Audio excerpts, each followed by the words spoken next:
Well, the first was that's why we did a new album, because the last album that we did, 5 of the songs are the same, or 6, but we were playing the first, and it was like we opened the show with it, and it was a strong song, and I wrote it. We moved and walked in on a burglar, and just lots of tragedy kind of stuff, and I just wanted to write something that was like I get over it and move on and just get excited about life. My friend gave me the Tibetan Book of Living and Dying, and I only read like the first 100 pages, and I was on a plane, and I was like, I'm not afraid to die anymore, and like, you know, so whatever. That it's geeky, but it's true, and I just felt like a change, and so I went home and wrote this thing down and just made a song, and then our management heard it, and they're like, we have to do an album.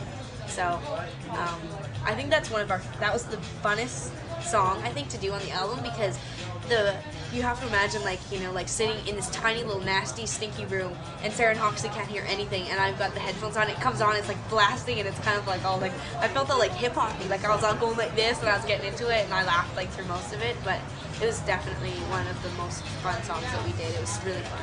That and Freedom, because I was like, I saw a harmonica, because when the harmonica's in the beginning, I pointed at the harmonica, and I'm like, we need harmonica on the song, and so we didn't have any more tracks left.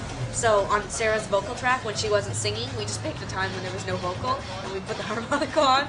So that was a really fun song. That was very spur of the moment. Like, you know, we did a song a day, kind of a Alanis Morissette style. So, you know, it was cool because at the end of the day, you have a product to listen to, and it inspired you to begin for the next day. You know, it gave you lots of ideas. We got to feel out how the album was going to go. The next time I do an album, I think we'll do it that way too. It was fun. We flew down and played with 3 artists who still to this day are like our role models, and that's like Kenny Starr, Veda Hilly, and Oh Susanna, and they did a tour called the Scrappy Bitch Tour, and they had a stop in Vancouver, and we got to play one song, and we played it, and everybody was really excited, and they said, let's play another one, like, and I was just like, oh my god, and they were just so nice to us, and when they came through Calgary, they let us play with them again, and I kind of went home, and we had this great experience with them, and then we had to go home and, you know, finish school, and so I kind of wrote it, like, not in a bad way, like Hardcore Superstar, like in a bad way, like, they were just like, they were very cool, like, in a way they embodied what I would like to be in an artist, you know, like, they were very humble, and they were humbling, and they were very nice, and very talented, so I went home and wrote that as, like, maybe as a reminder to us in the, you know, years to come, is to be really nice to everybody around us. They really took us under their wing, and I think that people always make it into like because we started playing around the time when there was lots of interest from Canadian companies, and people made it into this like, oh, you guys are so cool, you guys are like mocking the industry, and we're like, that's not what it's about. We love the industry, we're sellouts. Come on, let's go. I love people from record companies are usually the nicest people in the business, and we've had good luck with them. Yeah, so, no, that's not. But it wasn't. Yeah, it wasn't written about the industry at all. It was written it was like a reminder to be like, lots of cool stuff is going to happen, lots of bad stuff's going to happen, and just to remember to be really nice to everybody, and to be really nice, especially to, as you get higher in the business, is to be nice to everyone below you too, because they're the people that are doing most of the work a lot of the time, and they're the people that are going to open for you and entertain your crowd. And I've heard lots of stories about bands opening for other bands and then turning out like the next year and they're bigger and that band's opening for them, so you better be nice, because we're going to come around and you're going to be opening for us. And so, because we've had bands treat us really badly, and I don't think that's fair, you know, because we're really nice to everybody. So it was just a reminder. It's weird how it's been kind of portrayed as like this, like, fuck the industry, but it's like, not at all. I wrote hype about, I don't even know what I wrote about. I hadn't written in a long time. My whole entire writing career has been actual writing blocks since the beginning, so I don't ever feel like I've gone on a really good... When she writes a song, it's a bad thing, because it means 6 months of her not writing. Yeah. I have trouble with writing, I don't know why, but hype I kind of wrote, I don't know, I don't even know. I guess it's sort of about the same sort of thing as Superstar, kind of like getting on a good wave and then not getting too high on yourself, because you can come back down, I guess. Like, you can, I don't know, it was kind of like, and then not feeling bad about it either, though. Like, I think it's about being strong and, like, no matter what's going on, and it's kind of like a strength song. When I started playing it, I really was like, it was a cool thing. It's like, it probably came from feeling like everyone was always hyping us up, and then we'd get there, and the normal reaction for our first year of touring was like, people would come to the show and they'd be like, wow, I heard a lot of shit about you guys are good, but I heard a lot of stuff, like, meaning like we weren't living up to the expectations. So I kind of wrote that song meaning that, like, people put so much on you and they don't think it's cool, oh well, you know. Okay, I think the siren is And we knew he was doing an acoustic tour, I think and we were just excited to get work. yeah, like when they phoned us and they told us, I didn't jump up and down or do anything else like that. Because I mean, you have to keep it.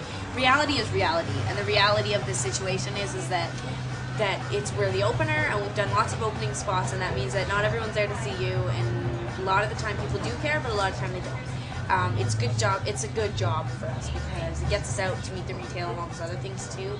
But I mean, it's an honor. I mean, you know, like it's cool. Like at least we're opening for someone like who's completely. My mom was extremely excited. Yeah, she told people, like random people, like when we saw her at the end of the day, she was like, I told people in this store, in this store, in this store, and like nobody cared. And it's very exciting, and I think it makes people around us excited too. Like, and it's definitely gotten.